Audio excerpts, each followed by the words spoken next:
Hey everybody, welcome back for part 3 of my plant-based family interview series. I am super excited today to bring you a conversation with my dad. And extra excited, I think, for a couple of reasons. One being that some of you, if you hang around on social media and stuff with me, you catch glimpses of my sister, Sarah Elizabeth, and you catch glimpses of my mom because I tag Should Have Been Chef all the time.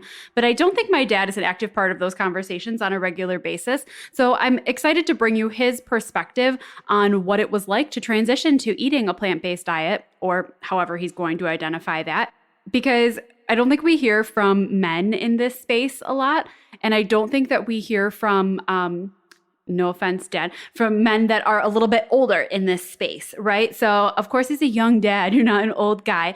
But I don't think we hear from men who are in their late 40s, early 50s going through this transition. So it's hopefully going to offer you guys a little bit of a different perspective on this plant-based journey.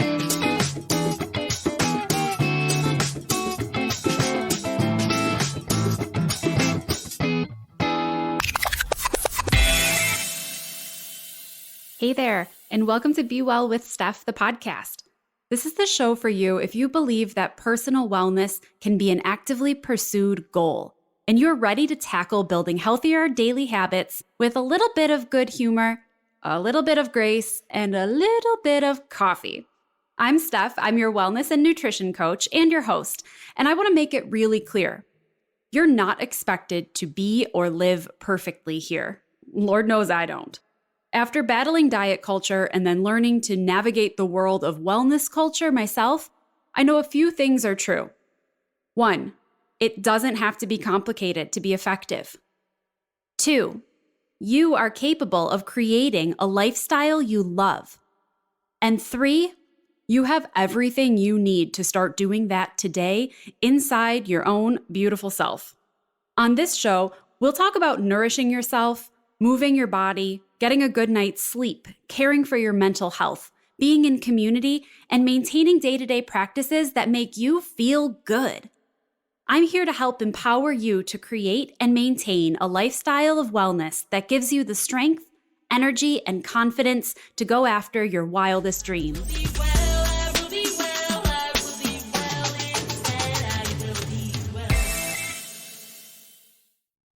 All right, here we go. Welcome to the show, Dad. Well, thank you. Thank you for having me. How are you doing today?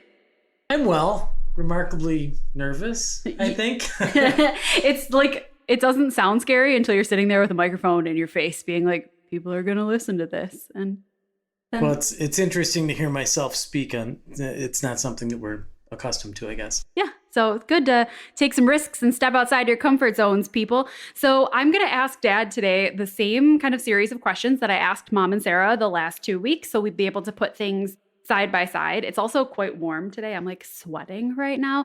And we may or may not be drinking a cold beverage while we do this because it is 4 p.m., not 9 a.m. when I make Sarah Elizabeth do this. So here we go. So Dad, when I first came to you back in June 2017, and I remember I think I talked to you and Mom at the same time. We were like all at the gym. And I was like, so I watched this crazy documentary and I think I'm going to stop eating animal products. Do you remember what you thought at that time? Oh, absolutely. I don't remember being at the gym, but I do remember thinking I wasn't surprised. And I guess I'm still not surprised that your life has taken you on this journey. Your mother was a vegetarian for 22 years or something before we leapt, and really it wasn't a big move to go from vegetarianism to a plant-based diet. Mm-hmm. Yeah.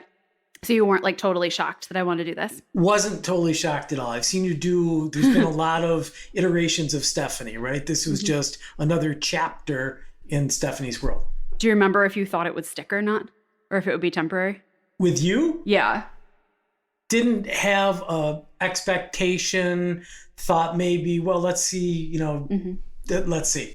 Maybe you weren't there, actually. Maybe it was just Mom that I was at the gym and then she came home and told me about it later. I think it was in the evening. I was on the couch. You came in. Mom and I were sitting there. Oh. I picture you standing in our living room saying, Dad, you're not going to believe this. You're not going to believe this video. Okay, so I think I probably talked about it nonstop for a few days. And so it could have been.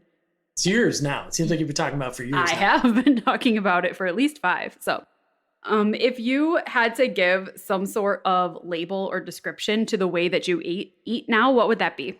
Healthy.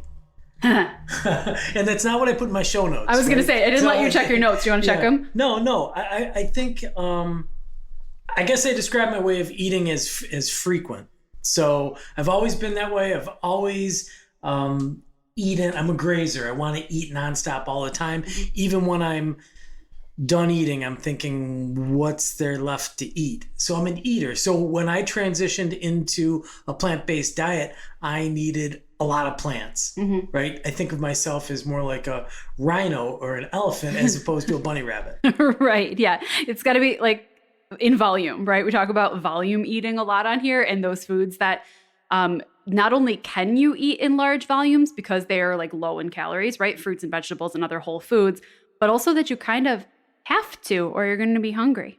And my entire life, I struggled not only with wanting to eat, but as that grew into, we're not calling me older, right? Right. So as I matured in life, I began to have more problems with my blood work. You come back from the doctor and all those things. So for me, it's just made sense. Yeah.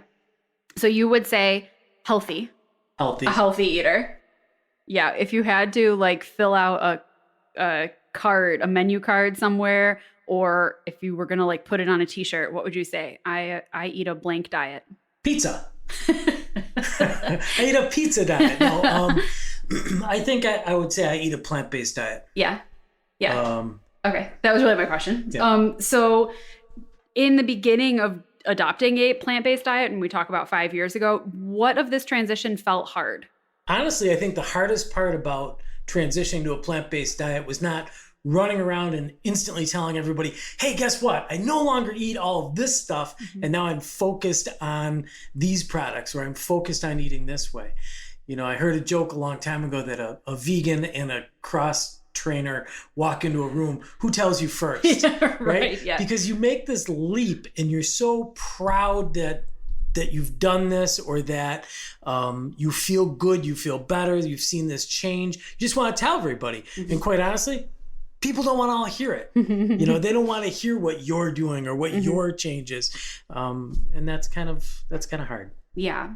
Do you think that it was a big change from how you used to eat to how you started eating? It wasn't a big change in that sense. For me, it was how I wanted to eat was a change, not how I was eating. So I wanted to eat pork loin and smoked meats and all of these very generational things that I grew up with and that I've learned to enjoy and love. But over our journey as mom was vegetarian and as you guys were growing up and we're trying to feed you healthy foods, we never ate out. We never ate McDonald's. We never ate fast food. So we had already moved a great deal of our eating toward white fish and lean meats. And we really, things like pulled pork or pork chops, those were like a special food for when there was company. So for me, just to cut those few things out, it was easy. Yeah. And we had mom. And we have mom. And that's people say to me, well, is it hard? Is it hard being a vegan or on a plant-based diet? And I say, no, my wife's at home cooking all day long. There's always something special, and there always has been something special coming out of the kitchen. I'm not saying it's always extravagant, but there's always something to grab. And that's I think, a big key. Yeah, like making it convenient, right? And making stuff accessible. Yeah. And I said this to Sarah last week too, but like we had the advantage of doing this together, of figuring it out together, of having mom be a great cook, of having me like fall down a rabbit hole of obsession about it. And it's easier when you have like a team. Everything's easier when you have a team, don't you think? I think everything's easier if you have a team, but I also think that just being prepared, you don't have to have this great big group surrounding you saying, here's your food, here's the stuff. I think that the big corporations already figured out a long time ago, there's a reason they call it fast food. We are impatient, we are moving, we want to grab it. And if the only thing you have to grab is a Big Mac or a bag of chips, then that's what you're going to grab. If there's a big thing of vegetables in the fridge, roasted potatoes, leftovers, whatever it is, you're going to grab that. You're going to gravitate to that. So it gets easy if you count on yourself to do it too. Yeah, and if you make the stuff that you want to be grabbing accessible to you, right? But let's not confuse. I cook nothing. Yeah. Right. Yeah, this is all talk. Talk's cheap. Mom is the magic to the saucer. Yeah, but I mean, you watch it and experience it though, and you also know the benefit of what's accessible to you is what you are going to grab. And so it's not necessarily, the food I want isn't here. It's just, is there food for me to eat when I'm on the go, when I'm hungry, etc. And so, yeah, as long as you're kind of prepared and have that figured out, it's usually like in better shape. So have there been any surprising benefits from eating a plant-based diet? I think so. I guess I shouldn't be surprised. At 54 years old, I was on cholesterol medicine. I was on blood pressure medicine. My weight was up. My joints hurt. I had all these things. And then it all went away. I don't take cholesterol medicine. I don't have these inflammation problems. I was always complaining, is it gout in my foot? Why did my feet hurt? And it's just inflammation from bad food. I was eating wrong. How far back do we have to go where they say you are what you eat? And if I want to eat foods that are inflaming, I'm going to be inflamed. If I want to eat foods that my body's not going to process and it's going to build my cholesterol in my blood, then I could eat those foods. But by choosing not, I don't. So I guess I'm not surprised. Right. And that was kind of the motivator for starting this to begin with, right? The motivator for me, and then me passing that along, was, hey, I think that there's enough research to support the fact that eating a whole food plant-based diet may help eliminate some of these chronic diseases. And we know that these are things that we have family history of, or things you were already kind of struggling with. So like that was the point. And I think that when we watched that video, right, and all of a sudden it's 5 years ago, and the facts that they laid out in front of you still stick with you. When they talk about the diets that Asian culture eats, that the Mediterranean, but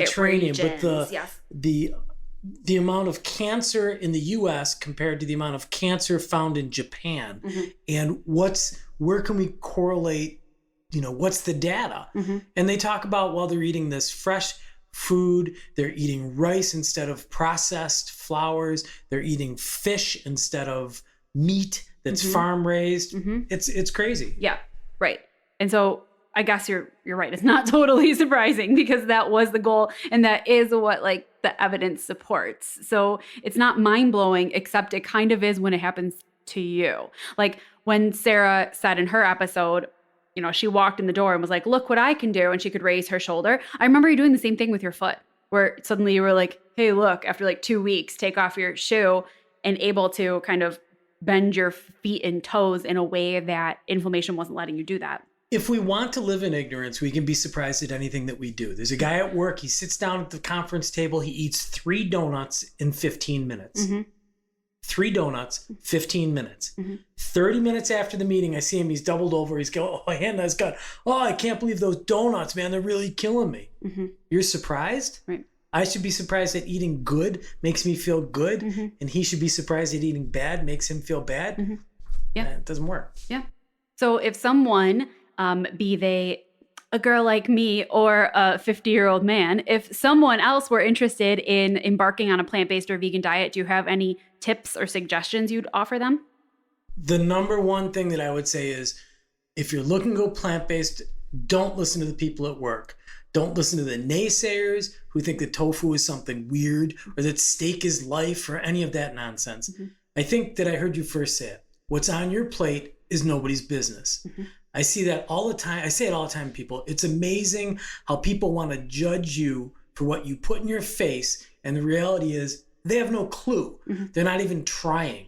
At work, I call it the 40. It's like the freshman 15. It's the 40 pounds that folks gain at work because they're just eating crap, junk, stuff. So they're not even trying. If you go plant-based, Plant-based, you're assuming a lifestyle. It's not a diet plan. It's not one of these boxed, booked things where, today you get 3 of these and tomorrow you get 4. But if you eat this, then you get 2 and you have to subtract. So we're not subtracting. You've said it. I've heard it on your podcast because I listened to the podcast. You add something. We're not taking stuff away. We're adding. So I think that's, you're changing the way you live because you want to live. Yeah. And I think you're right. You're not necessarily checking boxes or fitting inside some sort of parameters, right? Like you did start off by saying you describe the way you eat as pizza, right? It's not that we've eliminated things that are our favorite foods. No, I had a brother tell me one time 30 years ago, I was on a round diet. I only ate things that were round. Pizza, donuts, sandwiches, cookies. Sure. Right. It was a round diet. So now is it strange I'm on a plant diet? Right. I don't know. It's just anything that's a plant. And it's nobody's business. Yeah. Yeah, absolutely. That is a super hard one for people. And I think it's a super hard one for your demographic, especially because you don't see a lot of men, again, late 40s, early 50s, who are transforming their lifestyle in this way, because I think there is a little bit of cultural stigma around it, right? Tough guys eat meat. Tofu is not something that tough guys eat, right? There are cultural norms around this that are hard to break through. I'm at my desk. I'm eating my breakfast. A guy walks by. He says, "What are you eating?" I say, "It's tofu." He goes, "Ooh, tofu." I said, "Did you ever have tofu?" He said, "No." Right. Oh. Okay. Then keep going. Yeah.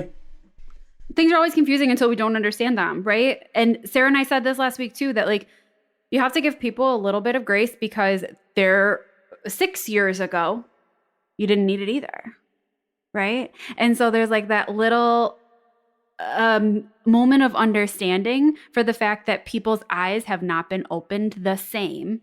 Therefore, sometimes it's not worth engaging. I don't engage. It's the same reason I'm not on Facebook, right? Yeah. Facebook is a platform where everybody wants to have their opinion. Well, that's great. You want to have your opinion. You want to go on some platform and spew some nonsense. Go ahead. I don't have any interest whatsoever. Right. If you want to come and have an intelligent conversation about why I feel good, I'm not telling you need to do this. Yeah. No one is saying stop the way your lifestyle is. Stop eating all the things you eat, and this is the path. Right. No one's saying that. This is my journey. So if you want to stuff 3 donuts in your face in 15 minutes and then hold on to your colon for the ride, go for it. But that's none of my business. Yeah. Right. And right. If somebody wants to have a conversation about it, cool. If somebody's genuinely hey, tell me about what you're eating. So like I said, when Mom was on, people could reach out to her. It should have been Chef. Could people reach out to you and ask you about this if they're interested in genuinely hearing what your experience was like? I accept Venmo.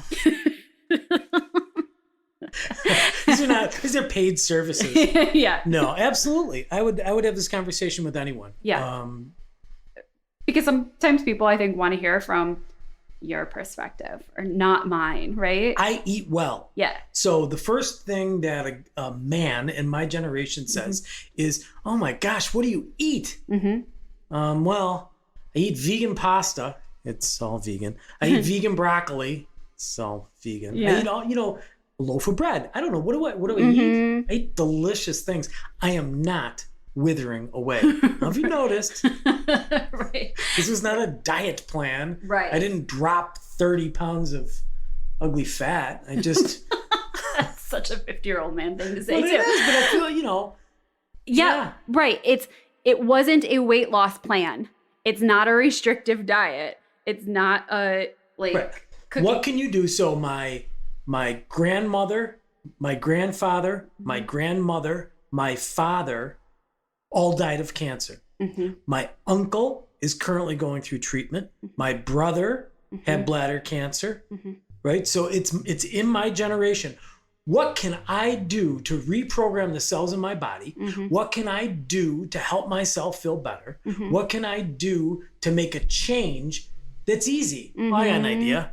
Just eat plants. Do you feel better? Is it making a change? It's obvious. Why would anyone ask me if I feel better because I'm eating better?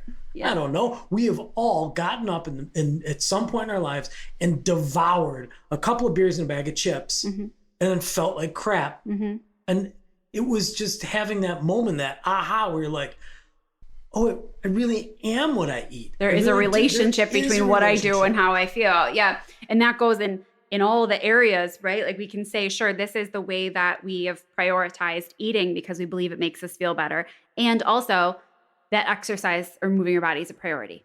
That getting rest and getting quality sleep is a priority, right? That managing stress. All of these are components to a healthy lifestyle. They all play together.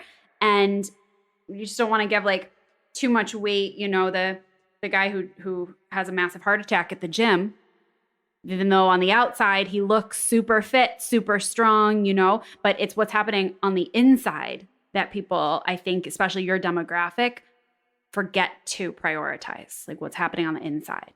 Right. Because, you know, diets are for someone, you know, I eat meat because I go to the gym and I want to be big and I want to be strong. I'm not little. I'm strong. I'm fine. And that whole persona of meat builds. Listen, elephants are big. Yeah. Rhinoceri, big. They don't eat any you know, anything other than plants. So you can build muscle mass. Right. I know I would not say that your strength or physical capabilities or muscle mass or anything like that have depleted in any way over the last 5 years, would you? Oh, no. And it's funny because once you transition over this way and you start thinking to yourself, well, who are the pro athletes? Who are the elite athletes, bodybuilders of the world? And they're all over the place.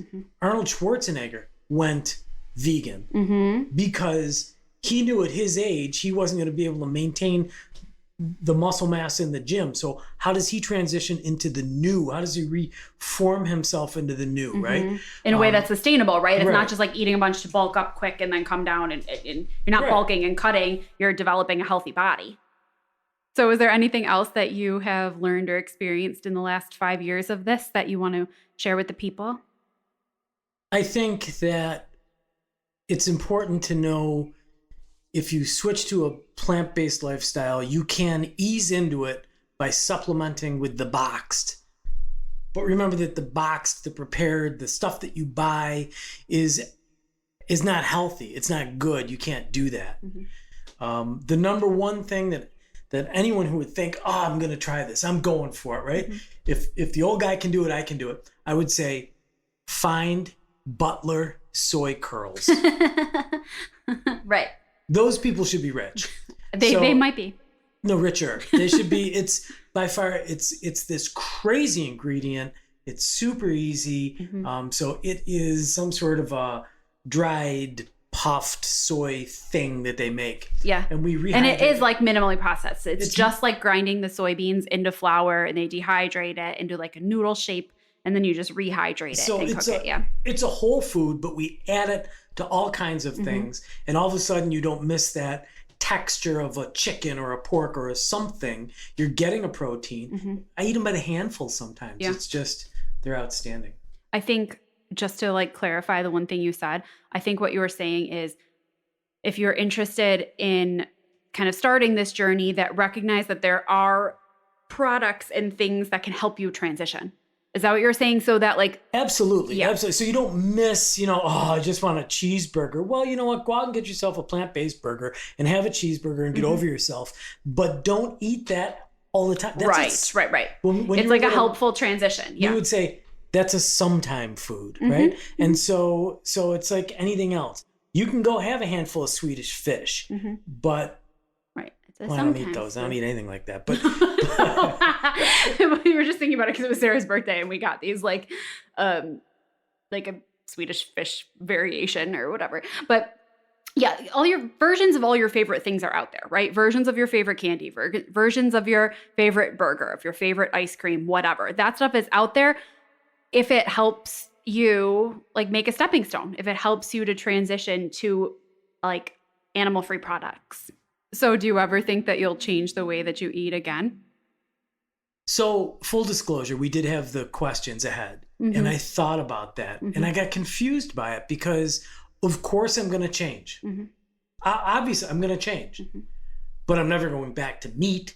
I can't go back to animal product because, that's like saying, would you go back to taking that bad drug? Would you go back to whatever? I look at it as not healthy, not good, not supporting a lifestyle I want to be in. But am I going to change the way I eat? It wouldn't surprise me, right? We're already transitioning off of glutens a little bit, trying to see if it makes a difference with some of the things that we're feeling or doing. But no, I'm not. I could see myself, no. Right, yeah. No, why would I? Well, that's what I was wondering. I don't know, because some people I think that, which is fine, you can start anything with the intention of having it be temporary, right? Like someone could say, I'm going to be plant-based for a month, or I'm going to try it for a while or something like that. And then you never know what other feelings or circumstances are going to change. And I think that's probably how we started. I think that if you miss something, then and you're longing to have that back in your life, then you go back to it. It doesn't matter if it's a bad relationship or a steak, right? If I just need steak, I don't miss it. I don't miss any of it. Yeah. And I eat a lot of it. And I don't miss waking up in the morning and limping because the big toe on my right foot doesn't bend anymore. I don't miss the dizziness from the cholesterol medicine. Though I don't miss any of that. And why would I? Yeah. When you're able to understand a connection between, again, what you're doing and the way that you feel, it makes it a lot easier, I think. I think there's a lot of misinformation out there too. People say, and you get more energy from an apple than a cup of coffee. Fake news. Right. Right? I'm sure, right? I get the nutrients, I get the sugar blast, I get all that. It's filling all of that. I'm not replacing coffee with apples. And I don't mean that people should replace, all of the things that they love. You don't have to, but you need to look. It's a little known fact. An Oreo is both vegan and kosher. Right. So if you look out there, there are foods that can supplement your need to have some nonsense in your system. Right. It's there. Yeah. But the diet, it's not a diet plan. The way that you eat, the lifestyle that you embrace and you embody, that's the change that you cling to. So Yeah. And I think, just real quick off of that like somebody doesn't want to eat pulled pork, so they make pulled jackfruit, right? That's an example Sarah gave before. It meets your taste needs. It meets your texture needs. It doesn't necessarily meet your nutritional needs, because pork is a protein and fat, and jackfruit is a fruit. There's basically nothing in it, right? So I think there's a little bit to be said for sometimes making choices that satisfy your taste buds and your texture and your satiation. And then sometimes, like knowing that soy curls are protein dense, learning about your food and learning what's also going to meet your nutritional needs as well as your taste needs. If someone wants to be an elite athlete and they want to be an elite eater, and they get a nutritionist who counts every calorie and tells them exactly what they're going to eat, and if you do this, you can run 100 miles or you can sprint faster than everybody else, then that's a different thing that we're talking about. If you want to substitute something that you're craving, you can do that. If you want to feel better about yourself, about the way that your body feels, about how your future could be, then you transition to eating plants. Yeah. And it becomes listening to your body, right? Like that's what you're saying. You're essentially saying, when I ate X, my body felt Y. Now that I eat X, my body feels Y. And which relationship is better? And that is you learning to listen to your body. And we're not perfect, right? We fall off. No. I still eat a bag of chips or whatever, right? I can still tell you that Fritos are corn oil, salt. Right. I don't need corn oil and salt, but there's a warm place in my heart. And that's making lifestyle change. That's not adhering to some sort of diet plan. I have 2 beer taps in my kitchen. That's no joke. I have 2 beer taps in the kitchen. Yeah. And I don't drink beer. Yeah. very rarely. Right? So Right. I do this huge remodel. We do this. This is a lifestyle we're in. We have grills. We're talking about building a smoker. We've got beer taps in the kitchen. We're doing all of these things. Mm-hmm. And then boom, we get the wake up call. Mm-hmm. Look at this. This is why you feel poorly. This is what's going wrong. Mm-hmm. And I didn't need anyone to come in and hammer it down my throat. Mm-hmm. I needed data. Mm-hmm. Here's the data. Watch this, Dad. Mm-hmm. Watch this, Mom. Here's the data. Pay attention. This is what I'm doing. Mm-hmm. All right, well, I'm in. Let's try it. Well, Yeah. no one said if you go on this lifestyle, you can't change back. You can't put white fish back into your diet. Mm-hmm. You can't do any of those things. But I don't need to. Mm-hmm. I don't miss any of it. I don't want any of it. Yeah. Why would I? Yeah. Cool. So, what currently are 3 of your favorite foods? Soy curls. Yeah. I mean, it's an incredible, versatile, high protein, whole food. Yeah. Tofu. Yeah. I had somebody at work just ask me, well, aren't you worried about the estrogen in tofu? Yeah. I'm like, 1985 called, and the dairy industry There's still wants their so report many back. people. Yeah, there's still so many people that are very concerned about that. So it's nice to hear. Dad's hormones are doing fine. I'm fine. Pasta. Mm-hmm. I think it's important to understand that pasta is still, everything it's supposed to be. Mm-hmm. Just don't have big meat sauce. Right. I'm okay with that. Mm-hmm. We have to choose 5. You only had to choose 3, but if you have more, you're welcome to say them. Did I Dad's- mention soy curls? Yeah. All right. Got the soy curls, the tofu, the pasta. Everybody, Mom and Sarah both picked tofu also. Sarah also picked pasta. Because tofu, if your only experience was some steamed, boiled, junky tofu in some takeout restaurant, you got the Chinese food and it had some slimy piece of tofu in it, then you've been misinformed and misdirected and you need to see Stephanie's cooking video. We have made tofu to taste like scrambled eggs. Mm-hmm. Not that we would want to eat an egg, but I mean, right? Yeah, right. It's a lot of replacement. You have all this time growing up and training your taste buds, and you have an expectation to what food is supposed to taste like, right? Mm-hmm. So now we take these substitute foods and we try and mimic them to taste like the things that are unhealthy for us. Well, we can do that. Mm-hmm. I can make a cheeseburger that tastes like a cheeseburger from one of the fast food joints. But why would I? Mm-hmm, mm-hmm. Yeah, I think that's a really good point, is that when people say like they miss certain foods, that's okay, because your taste buds have been trained a certain way. Your habits have been trained a certain way. Your cultural foods and your family foods and your fun foods. Like, it's okay to stop and say, this could be hard for me because bacon happens every Sunday morning. It's something that we love. It's part of the tradition. My taste buds are used to it. It's fine to both acknowledge that, I think, and say, because that's not going to be probably the choice that makes me feel the best long term or that supports my health long term, let's find something else that we also like. So some of it, I think, is just a openness of mind. There are still people that do not wear a seatbelt. Mm-hmm. Nobody's going to tell me I have to wear a seatbelt. I didn't have to wear a seatbelt when I was a kid, Mm-hmm.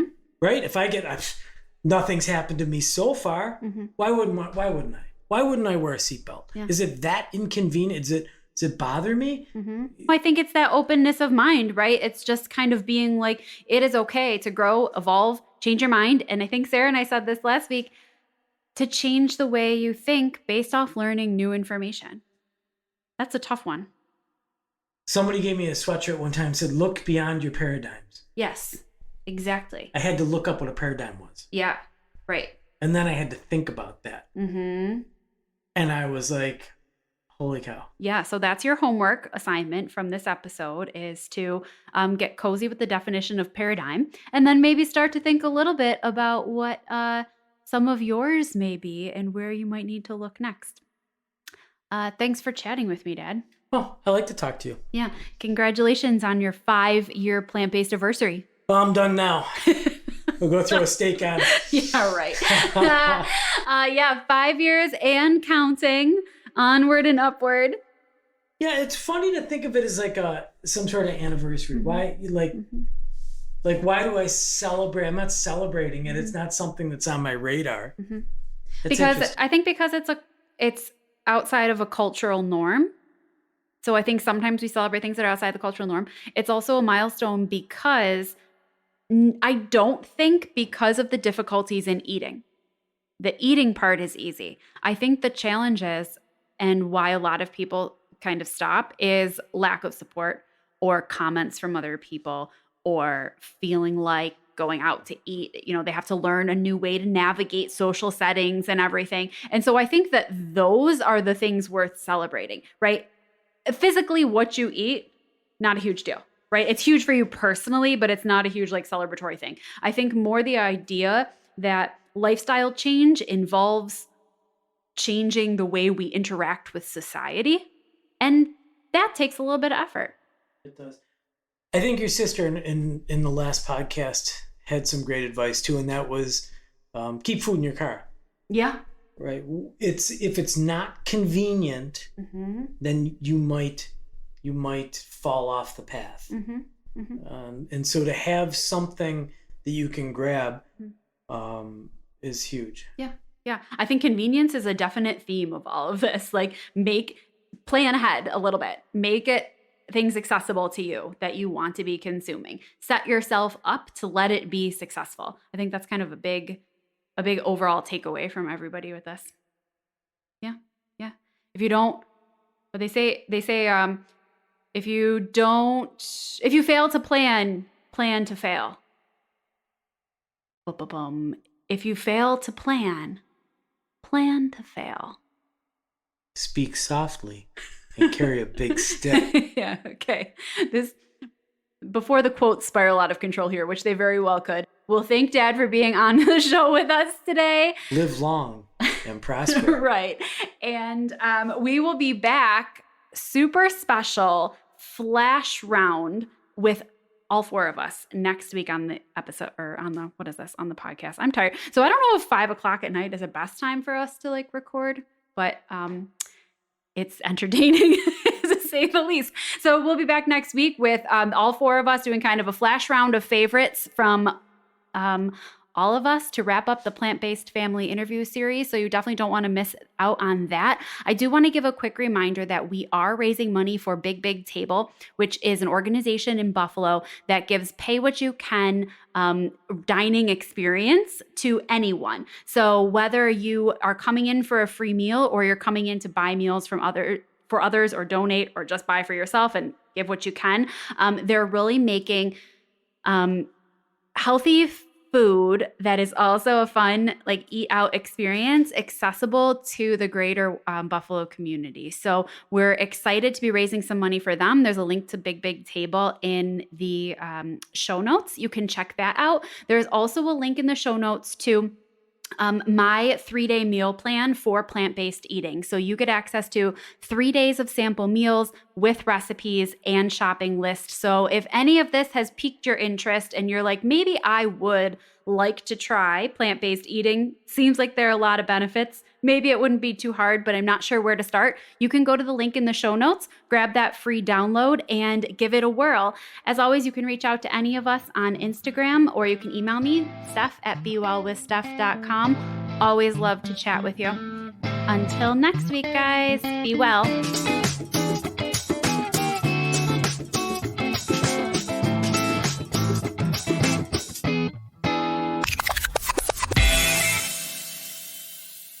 Thank you so much for listening to Be Well with Steph, the podcast. When there are a million things that you could be doing, I appreciate your choosing to hang out here. And I am proud of you for continuing to work on your own wellness journey. I invite you to head over to bewellwithsteph.com for the details from this episode, my blog, upcoming events, and lots of other resources. If you enjoyed today's show, I'd love to hear from you. I'm Be Well with Steph everywhere you like to hang out on social media, so come on over and say hi. Until next time, my friends, be well. Today I won't be overwhelmed by every topic till they twist and turn. I'll get the gist, I'll learn my way. Each time I wait, I'll bless the day.